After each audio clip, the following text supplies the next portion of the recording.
Salut tout le monde, j'espère que vous allez bien. Ça sent le hockey pas mal. Ça commence pour de vrai demain. Canadiens de Montréal qui vont affronter les Maple Leafs de Toronto à 19h.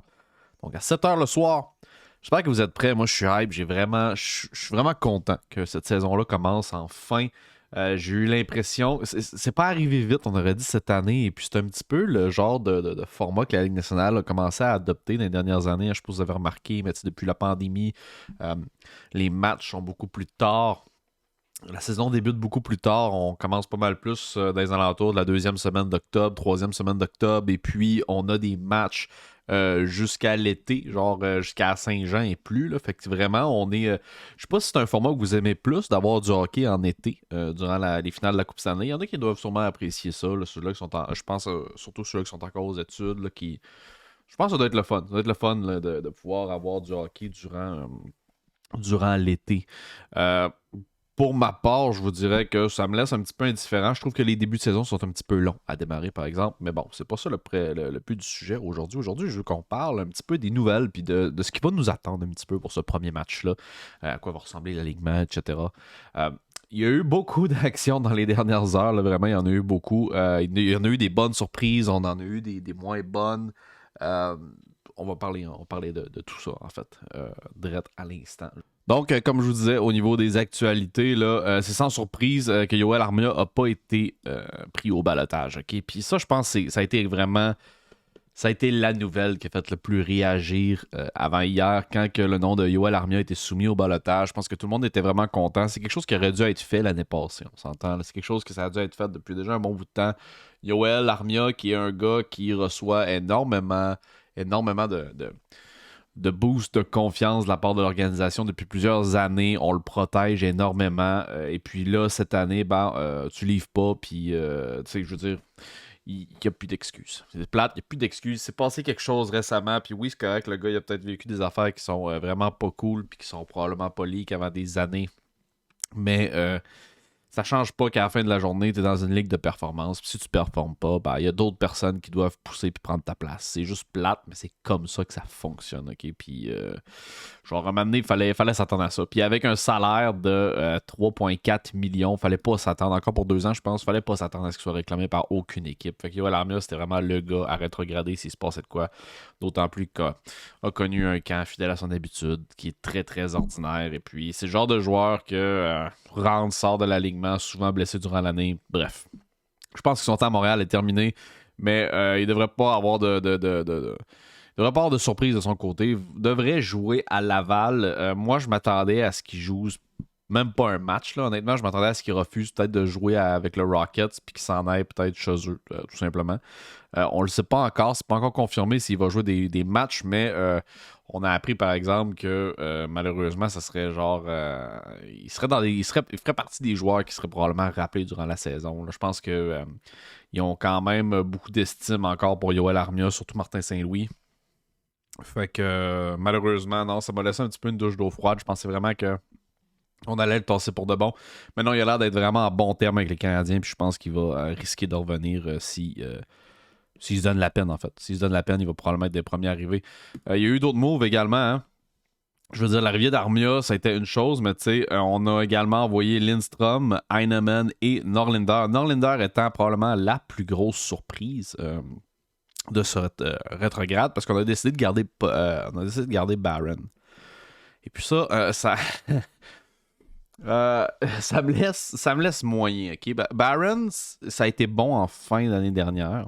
Puis j'y souhaite qu'il pogne le même pace que. J'espère qu'il va être sur la même élan comme en début de saison qu'il était à l'année dernière, ce qu'on n'a vraiment pas vu depuis le début de ce camp de saison préparatoire.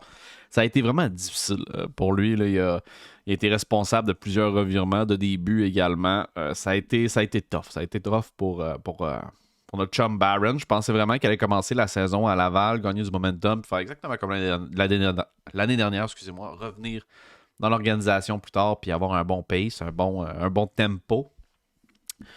Finalement, non. On décide d'y aller en début d'année avec lui à Montréal et puis d'envoyer Norlinder. Ça me surprend énormément. Est-ce que c'est juste une question de confiance? Peut-être que c'est une question de confiance du côté de Barron. S'il commence l'année à Montréal, ça va peut-être lui donner le pep, le boost qu'il a besoin pour pouvoir juste reprendre le momentum qu'il y avait. Mais je suis extrêmement surpris parce que moi, Norlinder, je pensais vraiment que c'était le do or die pour lui. C'était genre, si jamais ça fonctionnait pas, c'était terminé, on allait jeter l'éponge sur lui. Et puis, il a tellement connu un bon camp cette année que je pense qu'il méritait le spot avant Barron.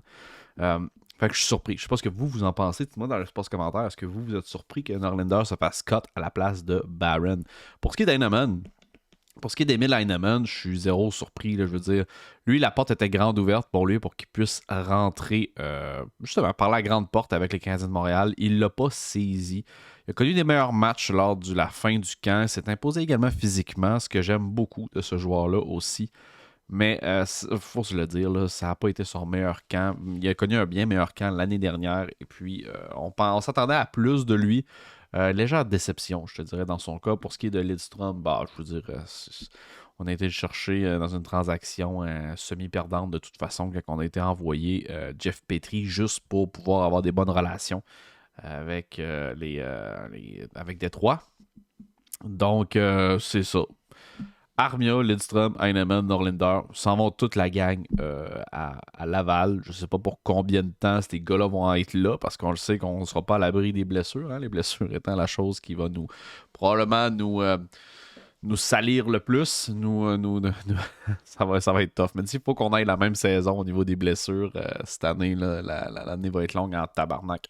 Je ne sais pas si vous vous en rappelez, mais l'année passée, quand tout le monde était en santé, quand le club était en santé, on a fait des bonnes performances. Puis personne n'attendait le Canadien avec les performances qu'il y avait là. On jouait largement au-dessus de 500 durant, mettons, le premier quart de la saison. Fait que ça allait relativement bien. Personne ne s'attendait à ce qu'on soit là, mais aussitôt que les blessures ont commencé à atterrir dans le vestiaire, on a dégringolé. On a vraiment dégringolé de quoi de solide. Puis je m'attends pas à un scénario pareil cette année. Je m'attends vraiment à ce qu'on ait une équipe qui est un peu plus en santé. J'aimerais ça. C'est difficile à prévoir, mais vraiment, ça serait le fun qu'on continue à avoir une équipe. Parce que je pense que notre équipe, elle est bien meilleure que les gens pensent. Puis les gens font encore la même erreur cette année, selon moi. Les gens font la même erreur cette année.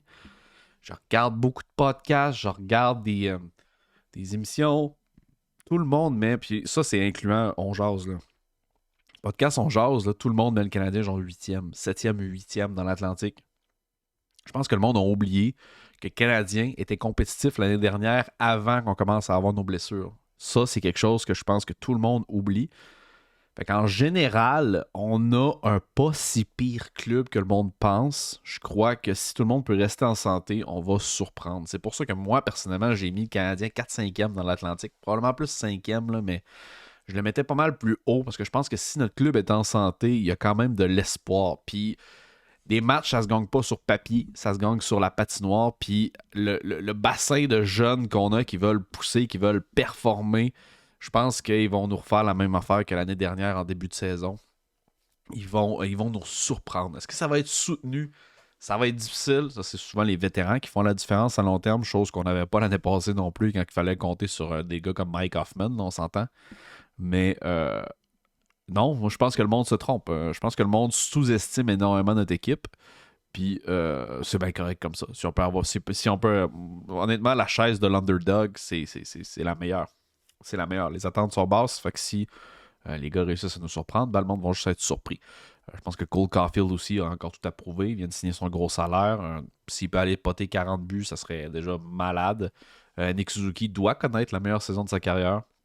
Il doit prouver qu'il est certainement le centre numéro 1 d'avenir. Et puis, il y a d'autres joueurs qui sont dans l'alignement, comme Kirby Dach, qui doit continuer sur sa lancée également, de devenir une meilleure version de lui-même à toutes les calices de fois, parce qu'on sait qu'on ne connaît pas encore son plafond. On ne sait pas encore quel genre de joueur il peut devenir.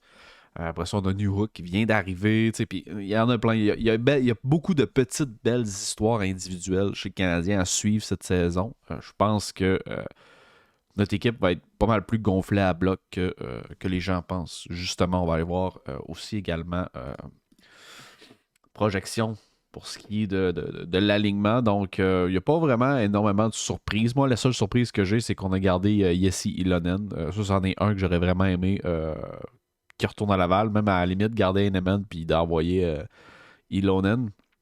C'est pas quelque chose qui m'aurait fait bien de la peine. Sinon, il y a aussi Barron. Comme je vous ai dit, Barron, j'aurais aimé Norlinder à la place de Barron. Quelque chose qui est vraiment intéressant, c'est qu'on a peur de perdre Caden Primo au balotage. Chose que ça me fait quand même un petit peu rire parce que est-ce que c'est seulement dans leur tête? Est-ce que c'est juste dans leur tête que le Canadien ont peur d'envoyer Kaden Primo et de le perdre au balotage? Parce que, encore là, j'écoutais le podcast à Steve Dangle puis plein d'autres mondes, puis genre, pour vrai, eux autres, ils riaient en tabarnak du fait que les Canadiens ont décidé de faire ce move-là parce que pour eux, Kaden Primo est 0% gardien de Ligue nationale. Là. Puis c'est pas c'est sûr que c'est pas étonnant non plus là. Faudrait vraiment que je vous sorte les statistiques de Primo, puis ils ont raison en tabarnak pour vrai là, d'avoir sorti d'avoir sorti cet argument-là. J'avais jamais pensé à ça avant. Je vais essayer de vous le sortir, mais selon ces statistiques là, regardez bien les statistiques de Primo pour vrai là, tu sais. Avec le Rockets de Laval, je joue pour un peu plus de 900, qui est vraiment un petit peu plus, pas bien, mais vraiment les années pareilles. 909, 909, 909 avec le Rockets. Mais aussitôt qu'il s'en va avec les Canadiens ou qu'il joue, là, il y a vraiment de la misère à digérer ce step-là. Okay? 849, 868, 852. C'est plate, mais c'est pas des statistiques d'un gardien de but de la Ligue nationale de hockey, puis ça n'en sera jamais. Okay? Puis c'est pour ça qu'il y a beaucoup de monde qui ont quand même give up avec Kaden Primo. Parce que quand ça fait 3-4 années que tu as des essais dans la Ligue nationale et tu n'es pas capable d'aller chercher un minimum de 900, c'est même 850, c'est difficile. C'est difficile de justifier un poste à long terme, mettons, avec eux autres. Fait que, je sais pas.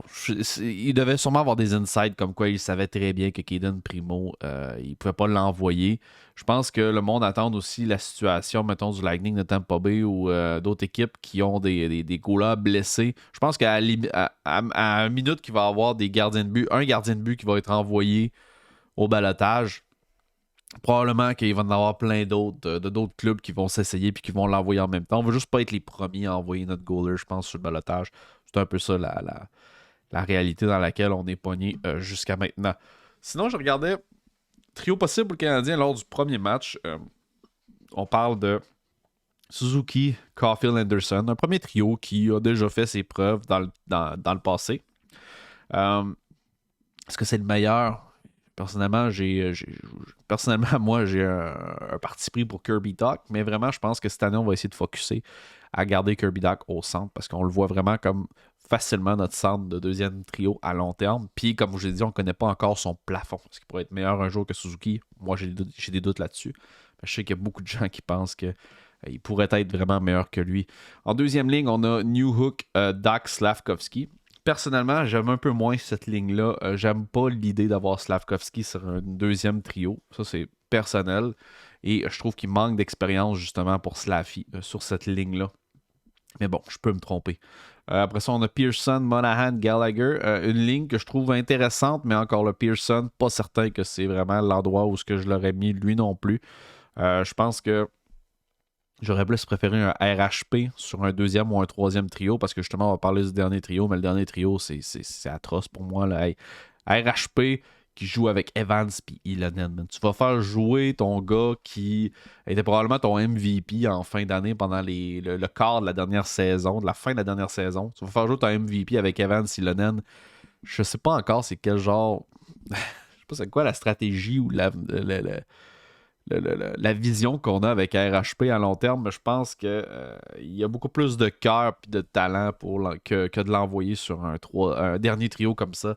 Ou est-ce que pour moi, là, la place de Ilonen, je veux dire, elle, ça, c'est une place qui est mise par défaut, si tu veux mon avis. Je veux dire, j'aurais bien mieux aimé voir Pezzetta à la limite. Là. Je pense que Pezzetta va jouer tout pendant les matchs, mais ce qui est le fun avec Pezzetta, c'est que Pezzetta joue pas. Pezzetta va être content. Tu comprends? Je veux dire, lui, il joue pas. Il peut jouer 15 matchs par année. Il chialera jamais, Pezzetta.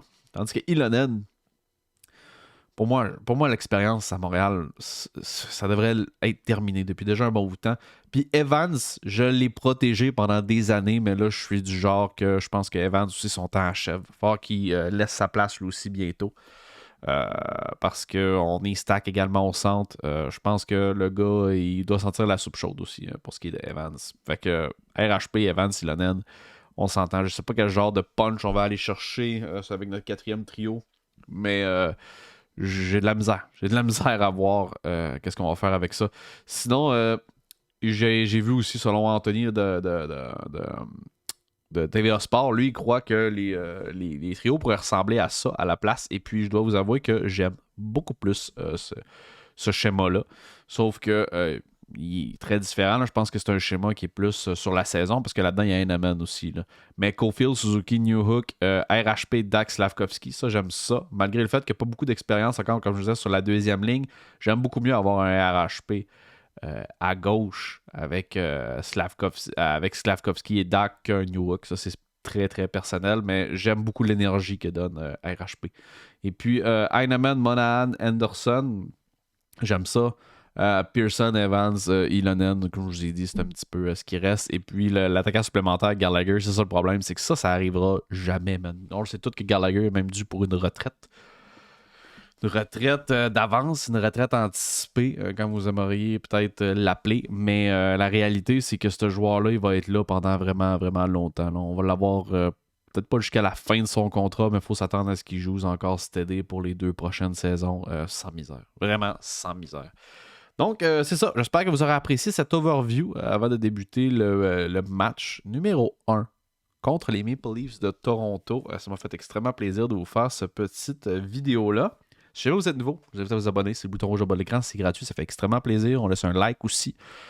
Et puis, on va essayer de couvrir du mieux possible la saison au complet du Canadien de Montréal. Il va y avoir des matchs également. Il va y avoir des vidéos où ce que je vais faire dans les gradins. C'est donc un concept que vous connaissez déjà. Où est-ce que je vais faire je vais faire un overview, un recap du match passé, ce que j'ai aimé, ce que j'ai détesté. Et puis, je vous dirais que c'est surtout ça le gros titre qui va revenir. Sinon, je travaille déjà sur une nouvelle vidéo de la mêlée générale. Je sais qu'il y a des gens qui voulaient peut-être voir aussi la mêlée générale. Le Nono Lavoie va probablement revenir aussi.